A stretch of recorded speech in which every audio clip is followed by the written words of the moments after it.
votre maman, votre mamie, votre proche. Elle vient de vous quitter, vous laissant dans la peine, mais riche de la vie partagée avec elle.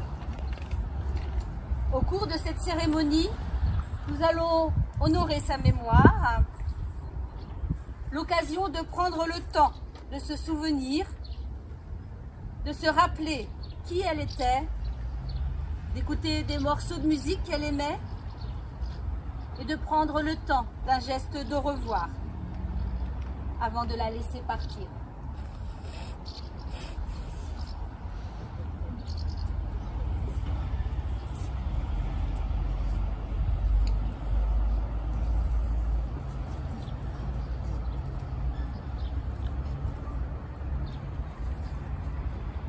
Il y a 92 ans, naissait à Aubigny notre maman, fille de Arsène et Marie-Louise Trichet.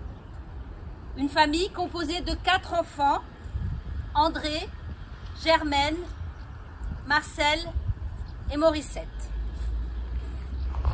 Après 13 ans, en raison de la mutation de leur père à Mareuil-sur-Lay en tant que facteur, toute la famille est venue y habiter pendant la guerre de 39-45. Notre maman y a appris le métier de couturière pour hommes et a effectué 3 ans en apprentissage de 1945 à 1948. Très bonne couturière, elle aimait les beaux vêtements et s'appliquait pour que ce soit réalisé à la perfection. Très jeune, elle aimait la danse et ne manquait pas une occasion d'aller au bal. Entre-temps, elle avait rencontré Jean Gillot, surnommé Jeannot, qui travaillait dans la maçonnerie, passionné de foot et qui restera l'amour de sa vie. Ils se marient en 1948 et de cette union naîtra Liliane en juin 1949. 4 ans plus tard, en juin 1953, Patrick viendra agrandir la famille. Futur joueur de foot, comme Gaulle, et laissant entrevoir une passion pour les sports mécaniques, et notamment le motocross. Puis, 3 ans plus tard, en janvier 1956, Ghislaine montrera le bout de son nez avec quelques soucis pulmonaires résolus rapidement. 9 années ont passé, et bien qu'inattendue, Nathalie, née prématurément, viendra agrandir la famille en avril 1965 et faisant la joie de nous tous. À cette époque, les gens se parlaient encore. Et les soirs d'été, nous prenions le frais avec les voisins sur le trottoir devant la maison. La vie était douce. Les années passent. Chaque enfant suit un cursus scolaire différent. Et notre mère s'occupe de la maison, faisant quelques ménages et travaille de temps en autre en restauration. Elle a 7 petits-enfants et 11 arrière-petits-enfants. Et c'est tous ensemble que vous partagerez les moments simples de la vie. Ayez plaisir à les partager. Ils prolongeront la vie de celle qui n'est plus là. Et on va écouter maintenant une chanson de Johnny, Vivre pour le meilleur.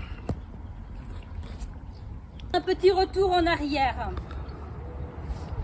La vie de notre maman et de nous tous va être chamboulée en 1978 car notre père subit un très grave accident de travail en chutant de 6 mètres d'un toit. Il revient à la maison lourdement handicapé après 2 mois d'hôpital et 4 mois de rééducation. De ce fait, notre mère vivra 24 heures sur 24 avec son mari et l'aidera du mieux qu'elle peut pour son bien-être. Malheureusement pour notre papa, Quelques années plus tard, sa santé s'est dégradée car un cancer de la gorge est venu compliquer les choses et il décédera en décembre 1989. Après ce coup dur et un creux de vague bien compréhensible dû à la solitude de plusieurs années, notre maman a rencontré un ami, Gérard, qui a été pour elle très précieux. Ils ont pu profiter de beaux moments ensemble et faire quelques voyages à l'étranger. Malheureusement, un cancer l'a aussi remporté très rapidement. Malgré quelques problèmes de santé qu'elle a surmontés, elle avait une passion pour ses fleurs et ses oiseaux, dont elle s'occupait avec beaucoup de plaisir. Après plusieurs chutes, elle a donné son accord pour entrer à l'EHPAD de Mareuil, ce qui était plus rassurant pour elle-même et ses enfants. Nous sommes certains que d'aller rejoindre ton Jojo te réjouit et que vous aurez plein de choses à vous raconter. Et pour illustrer ce moment d'amour, écoutons cette chanson de Demis Roussos qu'elle aimait aussi tant, Mourir d'amour. On peut penser que Madame Gillot vous a quitté pour un pays où les fleurs ne se fanent plus, là où le temps ne sait plus rien de nous.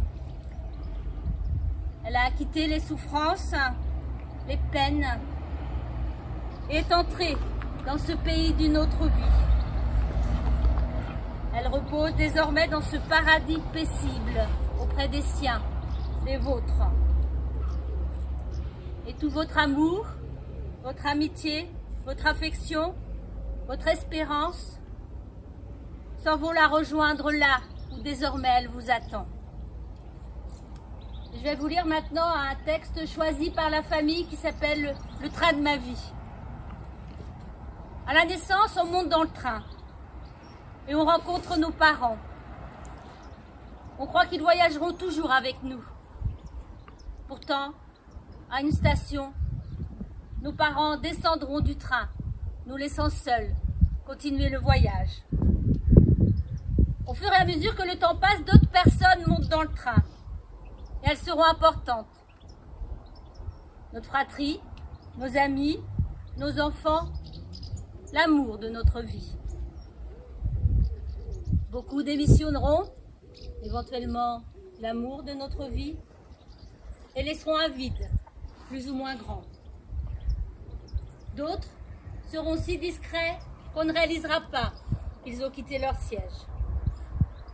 Ce voyage en train sera plein de joie, de peine, d'attente, de bonjour, d'au revoir et d'adieu. Le succès est d'avoir de bonnes relations avec tous les passagers, pourvu qu'on donne le meilleur de nous-mêmes. On ne sait pas à quelle station nous descendrons, donc vivons heureux, aimons et pardonnons.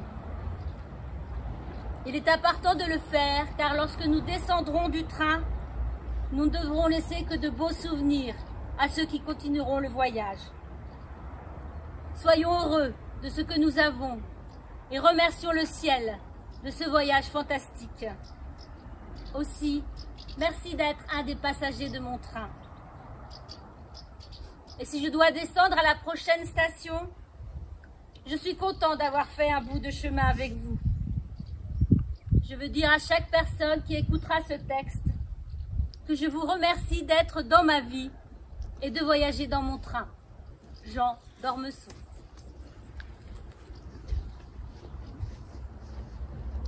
Vous allez pouvoir maintenant passer devant le cercueil de Germaine et faire un dernier geste de revoir.